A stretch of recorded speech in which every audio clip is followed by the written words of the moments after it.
seetaan ci seen chaîne Chronique TV comme toujours di am mbégte contentement di leen servir à travers suñu chaîne bi donc tey jii ñu war a waxtaanee lu jëm ci actualité mu nekk la situation des daara au Sénégal tey jii nag may dalal ki nga xamante ne kenn dootu ko naatable mu nekk acteur ci milieu bi nekk personne boo xamante ne il est bien avisé donc Baba Sy nuyu nañ la. ñu ngi leen di delloo nuyoo di leen ziar itam di rafetlu invitation bi. Baba Sy yow ndongo daara nga de formation. da ngay yëngu ci lu jëm ci pèlerinage également. interprète nga donc ñu bëggoon tuuti nga ñëw ci sa présentation tuuti. waaw salaamaaleykum wa rahmatullahi wa barakatuhu wasalaatu wasalaamu ala sayyidina Muhammad sallallahu alayhi wa sallam wa ala alihi wa ashabihi tayyibin tahirin wa man tabiahum bi ihsanin ila yawmi din. asalaamaaleykum wa rahmatullah. comme ni nga ko waxee fa tabarakallahu maa ngi tudd Baba Sy nekk doomu daara juddu ci daara jaar ci daara def ci lu mat 18 ans. 18 ans macha allah fa tabarakallahu ba tey di dund daara nekk jàngalekatu alquran. donc xam mën nañ ne sama dund yëpp daal ci daara la daal macha allah. ci daara la macha allah waaye donc di rabale rek ñi nga xamante ne ñoom ñoo ñu seetaan di suñu internet yi si seen émission 3 questions A ngeen nekk 3 questions A di émission boo xamante ne da leen di jox les clés de compréhension de ce qui fait l' actualité politique économique culturelle tey jii ñu war a waxtaanee ci beneen anam mu jëm ci li nga xamante ne mun naa ne day dugg si volet culturel dugg si volet religieux dugg également si volet nekk si yoo xamante ne benn fee la si biir société bi mooy situation des daara mais avant ñuy xuus ci biir tey dañuy tàmbale ci sa formation en tant que ndongo daara tey lan nga ñu mën a wax ci loolu. alhamdulilah sama formation en tant que ndongo daara li ma leen ci mën a wax bari na ndax defe naa ku def fukk 18 ans ci daara di ko dund rawatina ci ay daara yu wuute ci ay région yu bokkul ci ay loxo yu bokkul kooku li mu mën a wax ci daara bari na waaye nag dama koy tënk nag ci ñett bi ci jiitu mooy tabax gi ñuy tabax nit ci jikkoom. waaw tabax gi ñuy tabax nit ci jikkoom nekk na étape boo xamante ne nii étape bu ama am solo la ndax li yonent bi alayhi salaatu wasalaam wax ne innama bu'ithtu li utammima makarim al axlaq ne moom kat di ko yàlla yónni mu résumé ko ci loo xamante ni nii tey fa tabarakallahu mooy dëgg doomu aadama mooy jikko mooy bu njëkk bi ñaareel bi itam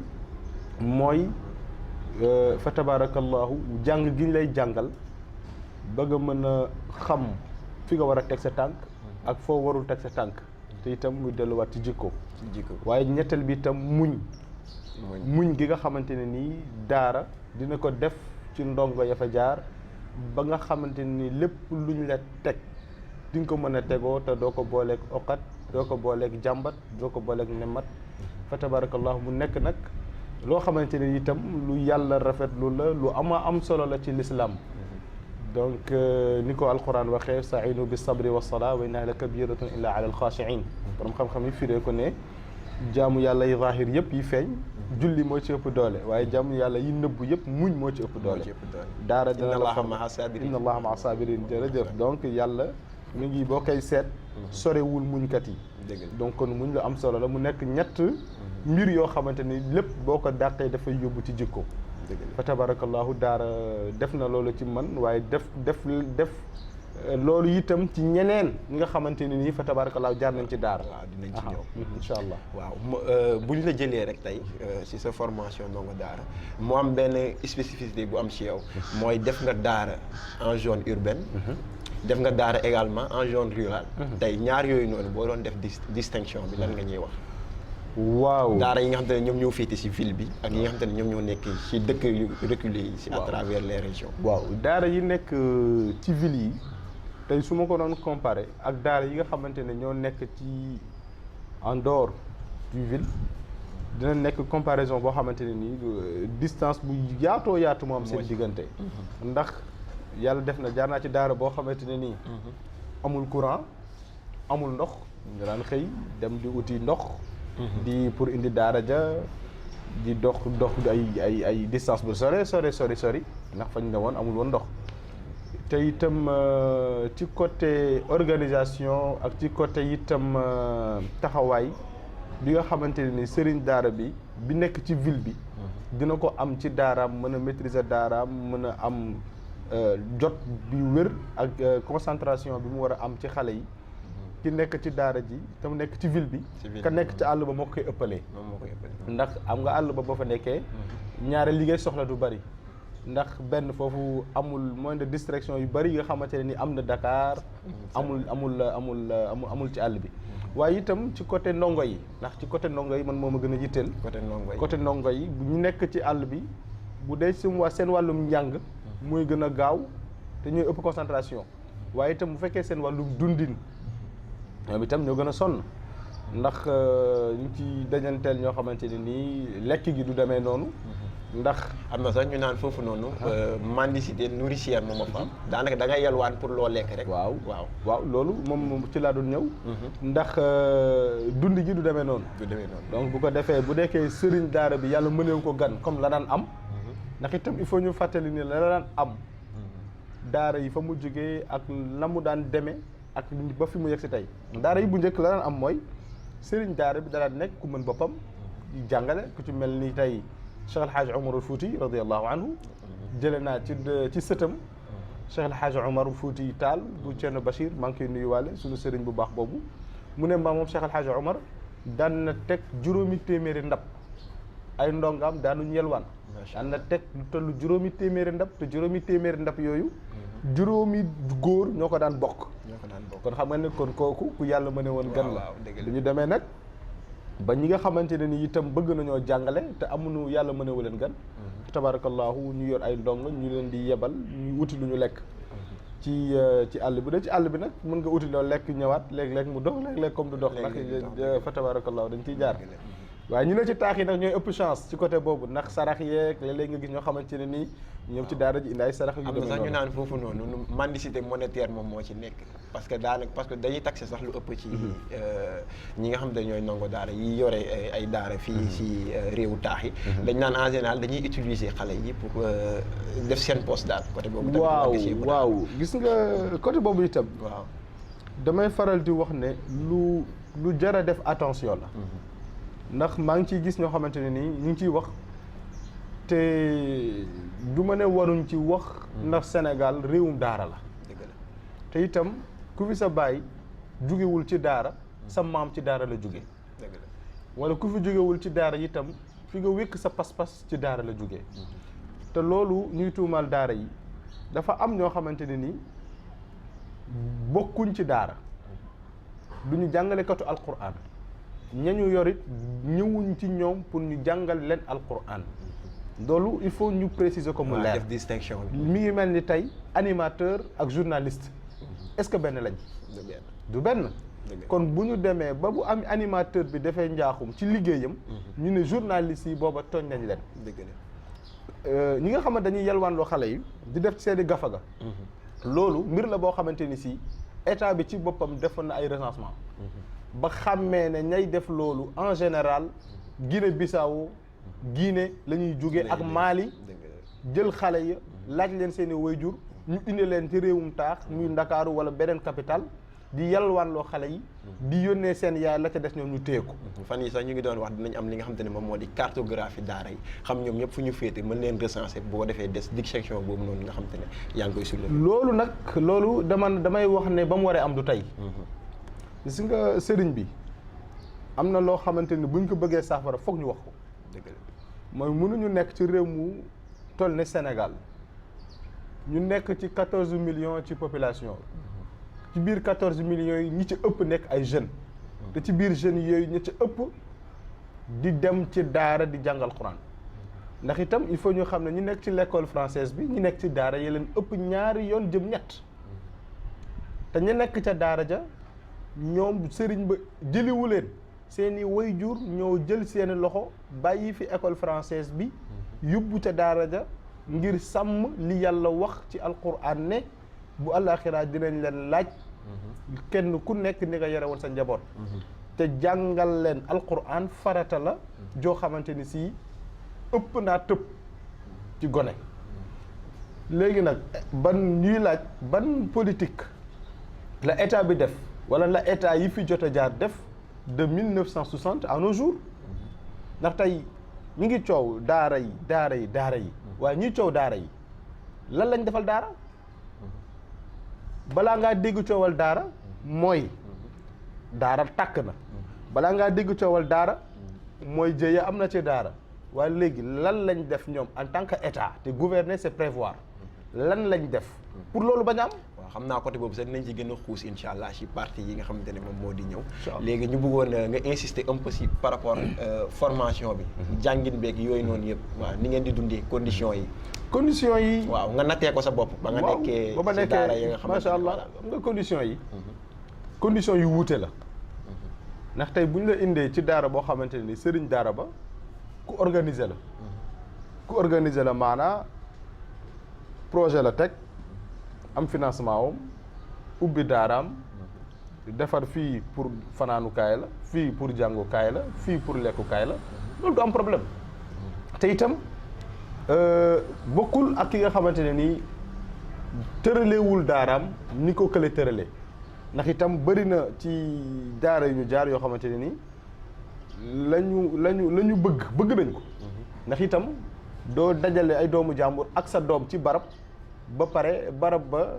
nga xam ne yow fii nga leen teg yow mi sa wàllu bopp boo sañoon doo fi nekk ak say doom ndax sëriñ daara yi fa la ñuy ne wala man boog te daara ya ma ne woon fan doo ngay ne fa la ñuy ne dana nekk barab yoo xamante ne ni nekkul li nga bëgg ngay am nekkul fi nga bëgg a tëdd ngay tëdd lekk gi du demee noonu naan gi du demee noonu waaye loolu itam ak njàng ñoo ànd loolu ak njàngum alquran surtout ñoo ànd ndax itam am na loo xamante ku ko bëgg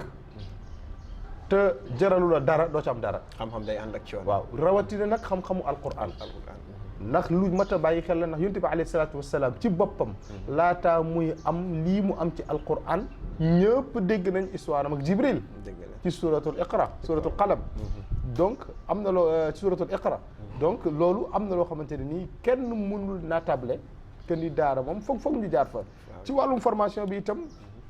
li ci ëpp solo mooy daara boo fa duggee la la fa dugal du lekk gi du naan gi du condition yi mais njàng mi la waaw ndax bu dee condition dina nekk kër ndeyam ak kër baayam te nekkeewul ci condition yi mu bëgg mu nekk moom te boobaa it du taal rajo du grève du sànni xeer donc li am solo mooy daara ja boo fa nekkee condition yi lay teg mën nga ko muñ bu dekkee ne jàng formation bi nga fa war a am ci wàllu jikko ci wàllu yar ak ci wàllu xam-xam yaa ngi koy am waaw donc am na solo comme ni nga ko waxee léegi ci loolu rek xam naa dañuy convoquer li nga xamante ne moom moo di actualité bi yaakaar naa ñàkkul dégg nga fan yi nii wees ñuy wax si sëriñu daara boo xamante ne dafa daan nu jeng ñi nga xamante ne ñoom ñoo di benn ci ay taalibeem donc jeng bu ñu koy wax tam mooy enchaîner ba tey waaw pour mu faciliter ñi nga xamante ne ñoom ñoo ñuy seetaan léegi donc yow traitement boobu noonu yow ban jàngat nga ci def réalité daara la wala ni mu demee waaw xam nga nag sëriñ bi question boobu maa ngi dégg ba mbir mi xew ba léegi ku ne di ci wax dëgg la yow nag nga nekk koo xamante ne moom macha allah boo ci waxee yaakaar naa dinañ ko mën a nangu ndax yàgg ku def 18 ans si daara loolu la si mën a wax war nga koo mën a téye xam nga wax dafa jooy ñetti yoon dëgg la ba mu jooyee ñu laaj ko looy jooy mu ne dañ maa wax te jotuma mu jooyaat ñu ne ko looy jooy mu ne kama war a wax moo ma warta wax mu jooyaat ñu ne ko looy jooy mu ne fañ ma waxe lañ ma warta waxe te mbir bu amee ñu convoqué ci ñi nga xamante ne nii demuñu daara dunduñu daara xamuñu daara lañ cay wax mën na safaanoo lool ak la xew jëng am na loolu moom réalité la réalité daara léegi ma bëggoon leeral waaw ña ñuy jéng ñan la dëgg la am na solo waaw ñan la ñuy jéng ci daara ñan la ñuy jéng ci daara ndax daara dafa nekk mbooloo moo xamante ni ku nekk day ñëw indi jikkoom indi meloom ak ay raxisam ci daara maanaa di nga ñëw ci daara fekk koo xamante ne nii jàng ko yitteel nga ñëw ci daara gis koo xam ne am na ay jikko yuy nelaw ci moom comme ñun ñëpp doomu aadama ndax matunu jikko yooyu buñ ko bàyyee mu yeewu ba màgg ci moom ab délinquant lay doon sëriñu daara bi détecté ko ci xale yi ne xale bii kat jikko bii mu amee woo naa waxtaan ak moom sottiwul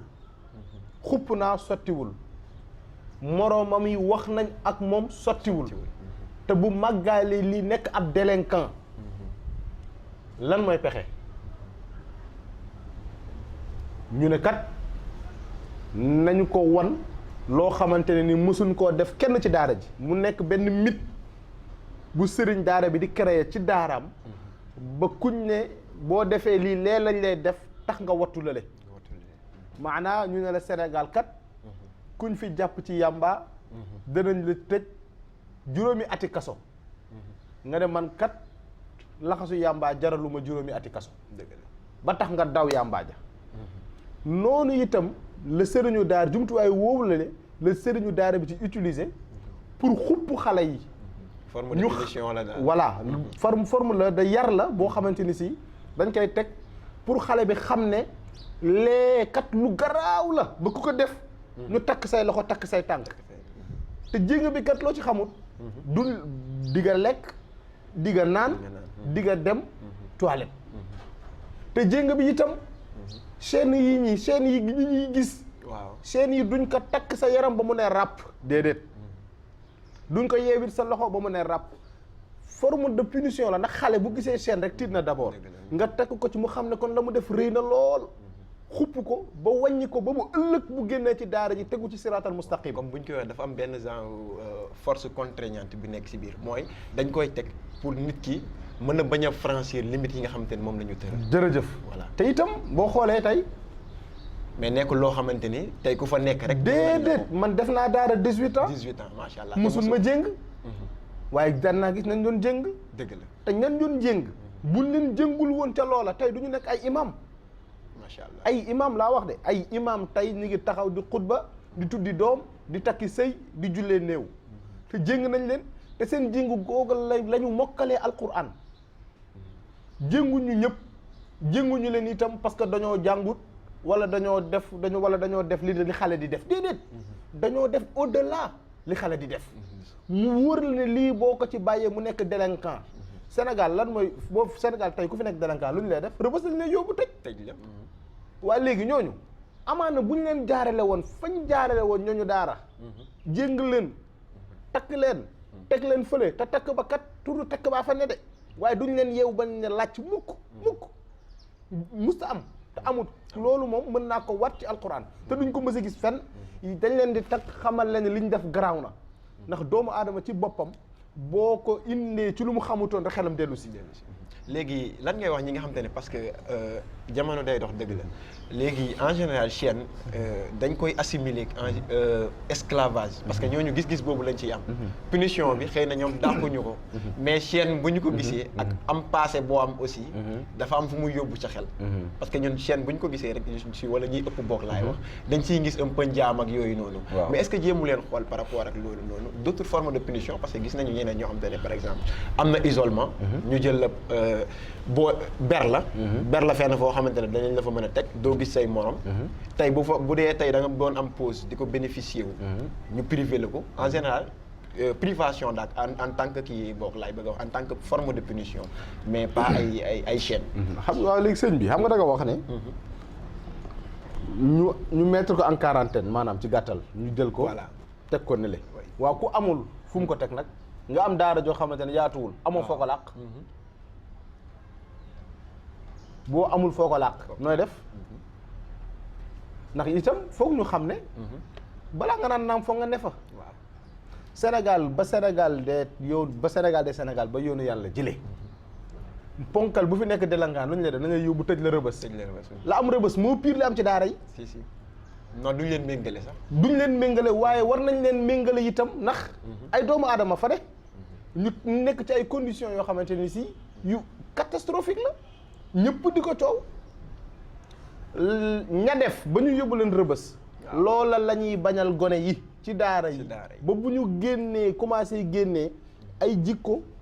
ay mbir yoo xamante ne bu màggee ci ñoom ñu nekk ay délinquant ñu musal leen ca loola te itam lu mat a bàyyi xel la bu dee nag wàllum jéng boo ma laajee tey ni ma ndax jamono ji mbirum jéng bi rafetlu nga koom déet. waaw loolu mën naa la ci wax sama appréciation. waaw allez-y sama appréciation ci mbirum jéng jamono jii ñu nekk. ginnaaw ba ki war a def li mu war a def bu ko defee ba noppi te muy état. ndax itam état mënuñ ko ci setal. voilà donc day nekk si man rek benn genre transition ñu dem si li nga xamante ne moom mooy suñu dernière partie bi. modernisation des daara. donc yow certainement bu ñuy wax responsabilité étatique bi. foofu noonu gis nga ne amélioration war na am de telle sorte que tey ki nga xamante ne sëriñu daara bi nga waxoon ne na mu tuddati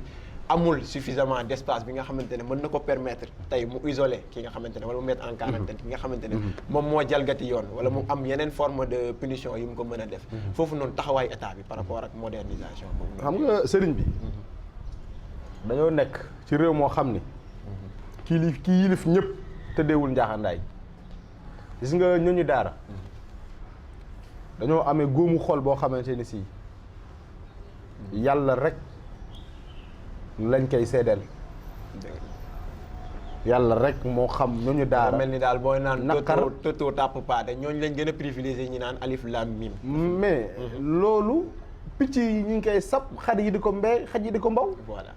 tey état du Sénégal de 1960 ba tey jii ana ban daara la état mës a tabax en sachant que ni yow sa jeunesse su réew la ca ëpp ci daara yi la ñuy ne ci daara yi la ñuy yeewoo ban politique la état teg ci loolu amut et pourtant ña nekk ca daara ya ña nekk ci l'école française yi gënuñu leen doon sénégalais gënuñu leen doon citoyen la preuve tey économie gu réew mi boo ko doon càmbar te ñamu te bascule bi fa mu gën a féete fa mu gën a jenge mu ma nga ca ña jugee daara te état bi seen participation quoi moo ëpp fuuf te état bi mu dimbaliwu leen dara et pourtant gars yi dañuy considérer que est-ce que débouché yi nga xamante ne par exemple moom moo nekk si daara am na ñu bëri dañu jàpp ne boo dugalee sa doom daara bu génnee daanaka sëriñu daara rek la mën a doon côté boobu noonu te yow exemple nga mën nañ nga nekk exemple boo xamante ne mën nañ la citer si ñi nga xamante ne ay ndongo daara lañu mais def nañu seen i preuve par rapport ak ni nga xamante ne li ñu jàppee moom mooy modernité noonu lay doxee yow feeñ nga si bu ñuy wax interprète nga pèlerin nga également xam nga boo nee dañ lay jàppee sëriñ daara rek itam da ngay juum ndax boo nee sëriñ daara rek day mel ni sëriñ daara waaw lu xaw a woyof la dañ ko doyal te sëriñ daara nag lu rëy la si ñun c'est le débouché la ndax man sama waajur sëriñ daara la sëriñ Mouhamadou Moustapha Sy Mudir waaw macha allah te Seydi Hadji Malick sëriñ daara la woon sëriñ Babacar Sy kadalika Cheikh El Hadji Malick ak njabootam maam Cheikh Ahmed Bamba mbooleem këru diine ñi ñu fi naw ñëpp ay sëriñu daara la no kon sëriñu daara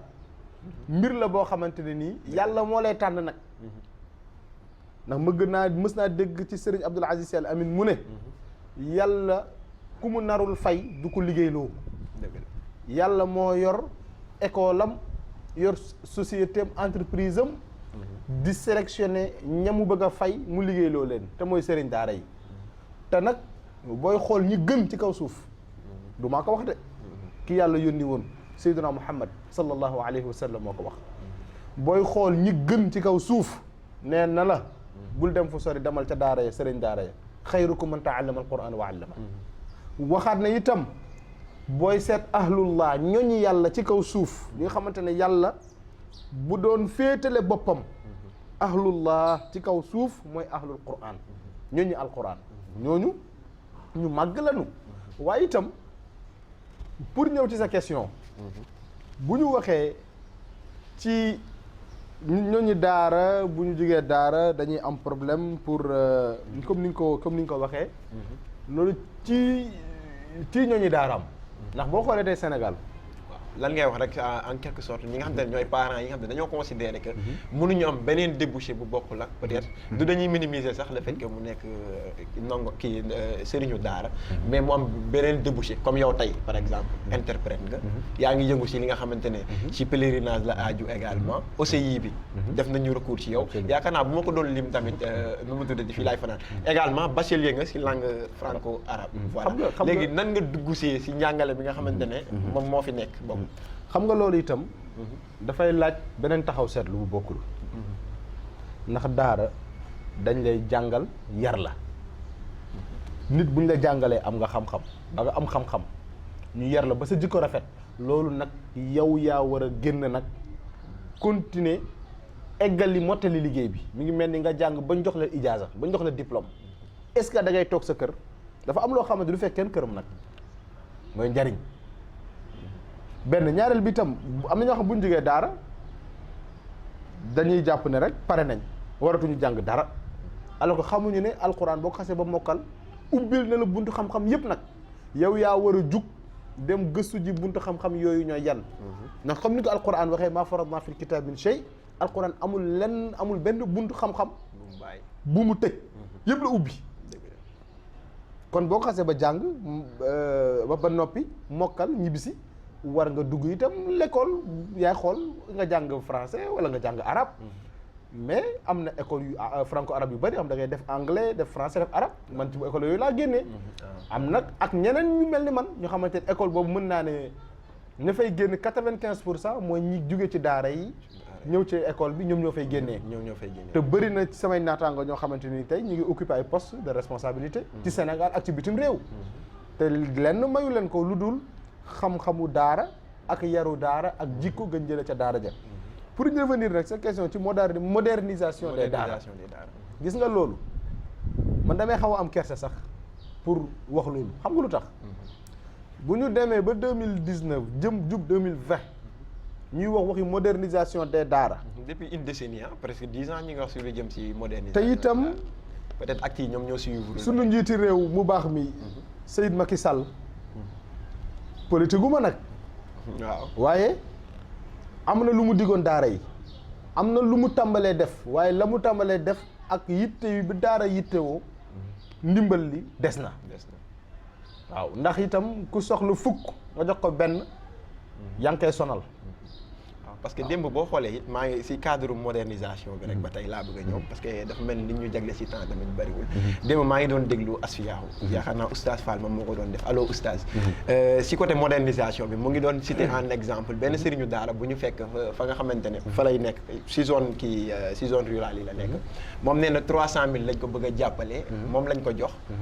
mu war ko gérer ci durée boo xamante ne une année la yaakaar naa boo defoon le calcul matul sax matul 1000 francs en quelque sorte. xam nga par jour xam nga loolu. loolu théâtre la. ndax bu ñu nee modernisation des daara ci kattanu yàlla. dem naa Arabie Saoudite. dem naa Tunisie. dem naa Maroc. imaam nga fa. jiite naa fa itam. koor 2017. te Tunisie. waaw waaye gis nga ba ma demee ci daara moderne ya fa ne gis la fa ne xam ne lii du lenn lu dul volonté politique gis nga état